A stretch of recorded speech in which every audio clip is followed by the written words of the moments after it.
Before the video begins, guys, I just want to give you a quick update on my health. I'm not fully better. As you guys know, I've been sick from COVID-19 for the last 5 or 6 days. I'm not fully better. As you can clearly see, I'm wearing a thick coat during, well, the house. So I'm still shaking like a shitting dog, and I'm also very, very cold. But with that being said, I'm actually well enough to get out of bed, so I'm finally here making a video. Again, so sorry that I haven't uploaded in a while. So what's going on, guys? It's Lewis or the Gaming Rift here, and today I'm finally back with another Transformers related video. I previously worked on, the Decepticons, who was the most powerful in the original film, and today we're going to be working on the Autobot counterpart. Now keep in mind, guys, there were only 5 Autobots in the film, and I'm pretty sure this list is going to be very subjective, as I'm sure we're all going to agree on who the weakest Transformer is, as well as who is the strongest.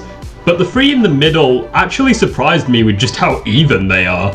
And I know that may seem triggering, but I hope I can prove my points to you guys. With that being said though, guys, if you like the video, feel free to like, comment, subscribe, all that good stuff. We're on the way to 500 subscribers. Now let's get into the video. Bitches. My first lieutenant. Designation Jazz. This looks like a cool place to kick it. The number 5 spot goes to Jazz, and sorry Jazz fanboys, but it really is true. Sideswipe 1.0 really is the weakest of the 5. However, I don't want to shit on him too much, as he actually brings a few cool things to the table.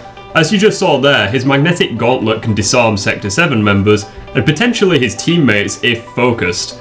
Not to mention he also packs a little bit of a punch, as he's capable of destroying one of Brawl's cannons, taking hits from the Decepticon, and also capable of hurting him with his own guns. He's also not shy, and he doesn't back away from a fight, and he's even capable of taking on Megatron himself. However, this really doesn't go well for him, as I'm sure you'd come to expect. However, he does survive the initial attack from Megatron, proving that he isn't complete fodder. But that being said, I don't think he's going to beat anyone here. Bumblebee is just as agile and has better weaponry. Ironhide obviously has better weaponry, being, the specialist of weapons after all. Ratchet brings a few more things to the table, and the less we say about Optimus, the better. I don't think he's going to go down without a fight, and it may take a little while for his teammates to beat him, but he is going to go down, and he is going to be the first to go down, and he isn't beating anyone here. I'm sorry, but it's just the way things are. Our medical officer, Ratchet. The boy's pheromone level suggests he wants to mate with the female. Ratchet is a clear step up from Jazz, as literally just by falling over he could create a mini tremor earthquake capable of shaking nearby houses. His stinger blades are capable of slicing straight through Brawl's arms, which is a step up from Jazz just by kicking off one of his cannons. Ratchet could slice straight through him. His machine gun is by far the ace in the hole, however. It could lay down covering fire against Brawl, and it could also cause Starscream of all characters to retreat. And his best encounter with Starscream was alongside Ironhide, so it's not like he scales to Starscream, but it's still insanely impressive even though he was left badly wounded from the encounter. I think Ratchet has the potential to beat Bumblebee or Ironhide, to be honest.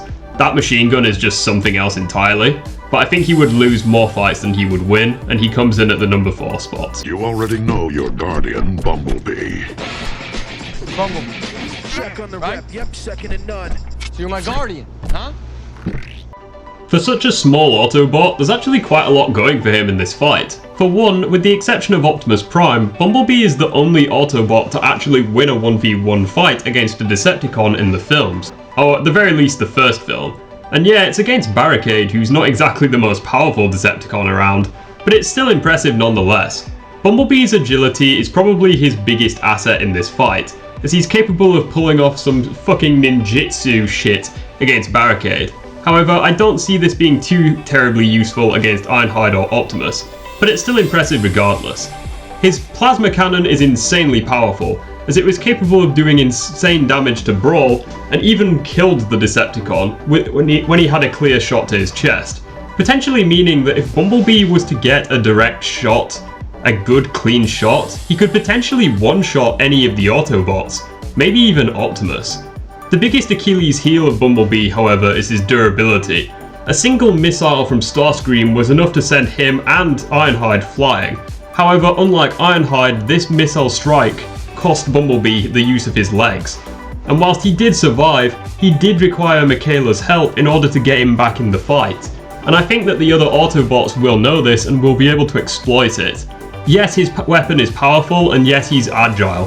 However, his durability is letting him down here and keeping him from being any higher on the list. My weapons specialist, Ironhide. You feeling lucky, punk? Easy, Ironhide. Just kidding. I just wanted to show him my cannons. Ironhide would be a force of nature for any Autobot on this list, maybe aside from Optimus. And it's not hard to see why.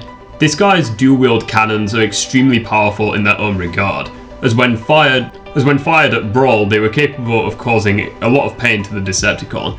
And I apologise if I seem to be repeating myself a lot, but it really is true. Pretty much all of these guys have the same scaling, just different versions of it. However, what puts Ironhide in number 2 spot, however, is his durability. As you can see here, an attack that caused Bumblebee the loss of his legs merely sent Ironhide flying backwards, and Ironhide alongside Ratchet is capable of fighting Starscream, with the former taking even more punishment off of Starscream. I mean, what the fuck just happened to him there? His body just ragdolled and it looked hilarious. When making this video, I couldn't stop laughing at that. Despite this, however, Ratchet, Ironhide survives it all, and he goes on to fight Brawl even more. He's the only Autobot out of the 3 that we've previously discussed, however, that has gone against Blackout. And Blackout is one of the most powerful Decepticons on the enemy team, and easily the most powerful Decepticon that any of them has ever fought, maybe aside from Optimus fighting Megatron. It may take a little while, but I think that he's just too durable for the other Autobots to put down, and he would win a battle of attrition overall. My name is Optimus Prime. Well, Ironhide would win a battle of attrition against all except Optimus, of course. Really, what is there to say about this guy that hasn't already been said? I mean, he has a massive stat advantage over the others. He was capable of surviving a hit from Megatron's most powerful cannon, and you gotta keep in mind that this shitty random pistol weapon that Megatron had was enough to one-shot Jazz. The weakest weapon Megatron had could one-shot a guy, and Optimus survived a blast from his most powerful cannon. We also see that Optimus's Ion Blaster is capable of actually phasing Megatron, which should mean that it's capable of doing heavy damage to pretty much all the Autobots that we've discussed. He's capable of taking a beating from Megatron as well, and this is the same guy capable of literally tearing Jazz in half. Essentially, I don't see any of the Autobots doing much damage to him in a physical fight, and I think that Optimus's Ion Blaster is a game changer. Optimus in terms of strength is also surprisingly no joke, as he can literally punch straight through Bone Crusher's head without much issue whatsoever. The game changer, however, is Optimus's Energon blades. These superheated swords are capable of slicing straight through Cybertronian metal like it's like a knife through butter. Realistically, if he gets a hand on literally any one of these Autobots, he's gonna ram that sword straight through them and it's gonna be over. And he comes in at the number 1 spot. Oh, and in case anyone's wondering, it's Blackcurrant Ribena, that's what I'm drinking. With that being said though guys, I hope you enjoyed the video. I'm really not feeling very well. This video was very difficult for me to make, as you could probably hear my voice is about to give way. If you liked the video, feel free to like, comment, subscribe, all that good stuff. I enjoy hearing your guys' responses in my comment section. Have a nice day guys, and I'll talk to you on the next one. This is Lewis of the Gaming Rift, signing out for now.